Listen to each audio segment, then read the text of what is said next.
إن الحمد لله نحمده ونستعينه ونستغفره ونؤمن به ونتوكل عليه ونعوذ بالله من شرور أنفسنا ومن سيئات أعمالنا.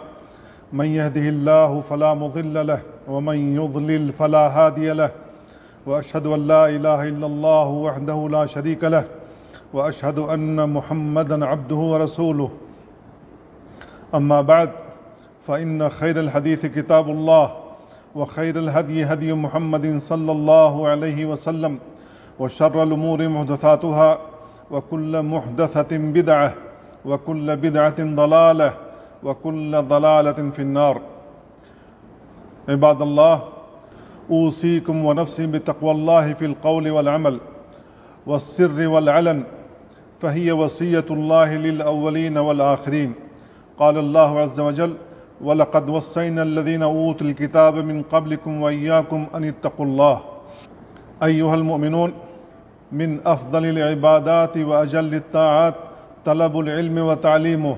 قال ابن المبارك رحمه الله: لا أعلم بعد النبوة أفضل من بث العلم، وما أمر الله ورسوله بطلب الزيادة في شيء إلا في العلم. قال تعالى: وقل رب زدني علما.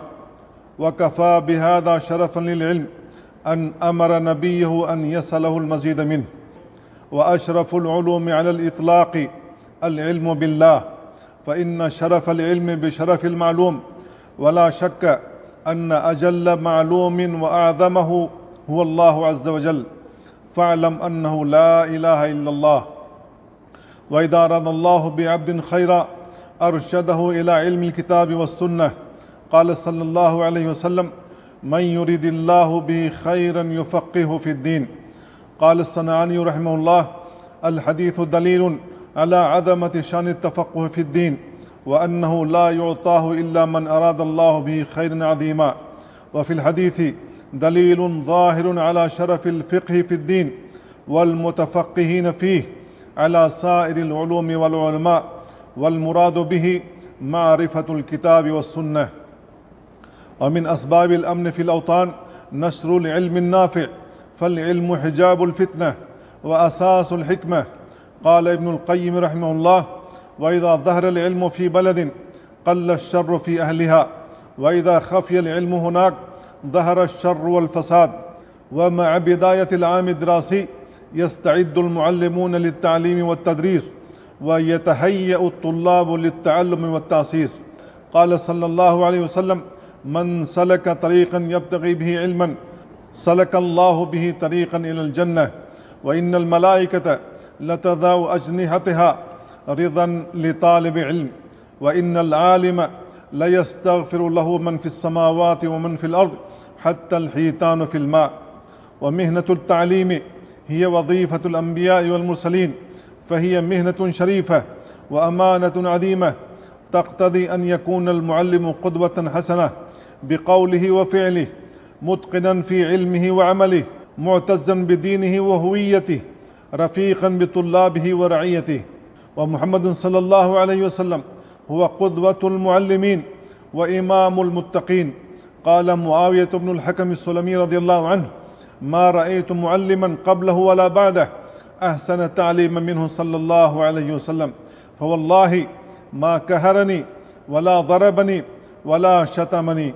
ومن أنفع الأساليب التربوية توجيه الناشئة إلى القدوات الصالحة. يقول علي بن الحسين رحمه الله: كنا نعلم مغازي النبي صلى الله عليه وسلم كما نعلم السورة من القرآن.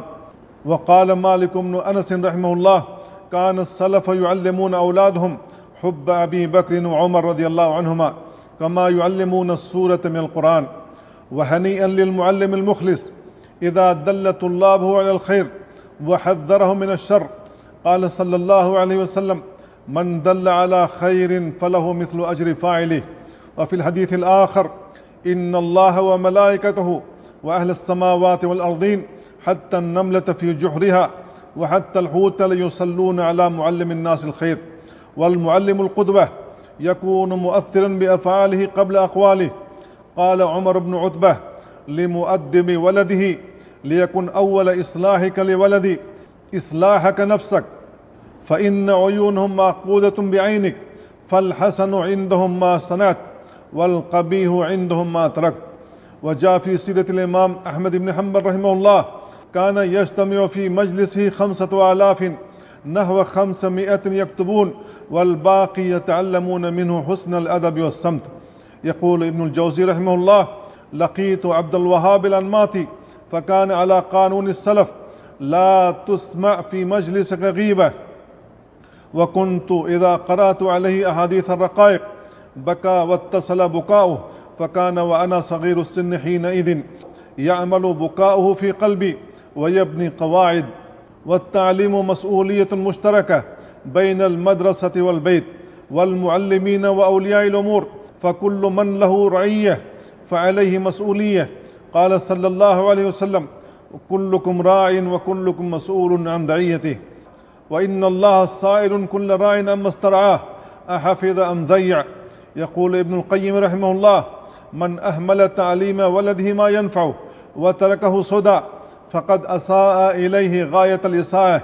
وأكثر الأولاد إنما جاء فساده من قبل الآباء وإهمالهم لهم وترك تعاليمهم فرائض الدين وسننه، فأذاعوهم صغارا ولم ينفعوا آباءهم كبارا. وقوة الوطن لا تقتصر على القوة العسكرية فقط، بل بالقوة العلمية أيضا. قال سبحانه: وأعدوا لهم ما استطعتم من قوة. يقول السعدي رحمه الله في معنى القوة: أي ما تقدرون عليه من القوة العقلية والبدنية. ومن شرف العلم النافع أنه الميراث الذي يبقى والزاد الذي لا يفنى. قال صلى الله عليه وسلم: إذا مات الإنسان انقطع عنه عمله إلا من ثلاثة: إلا من صدقة جارية أو علم ينتفع به أو ولد صالح يدعو له.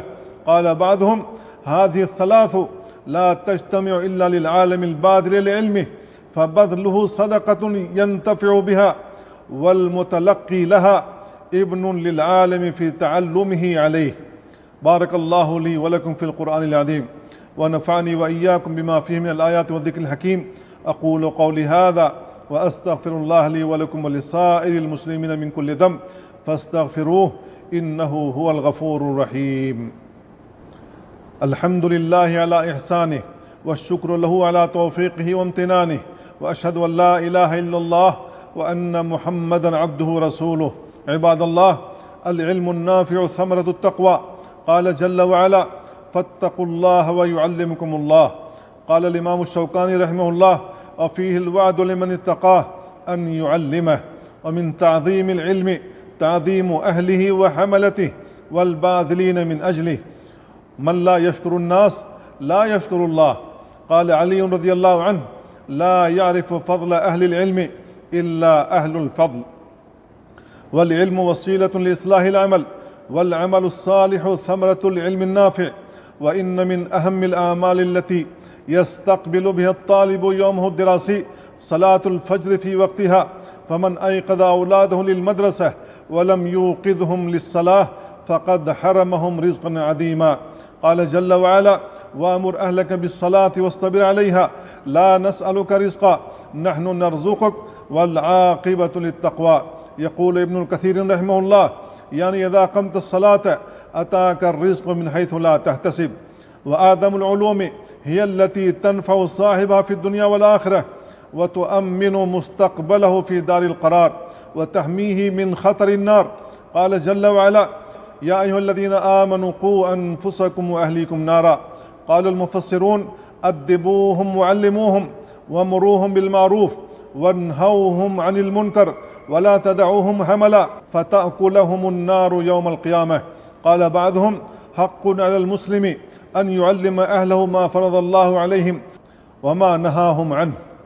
عباد الله، إن الله وملائكته يصلون على النبي يا أيها الذين آمنوا صلوا عليه وسلموا تسليما.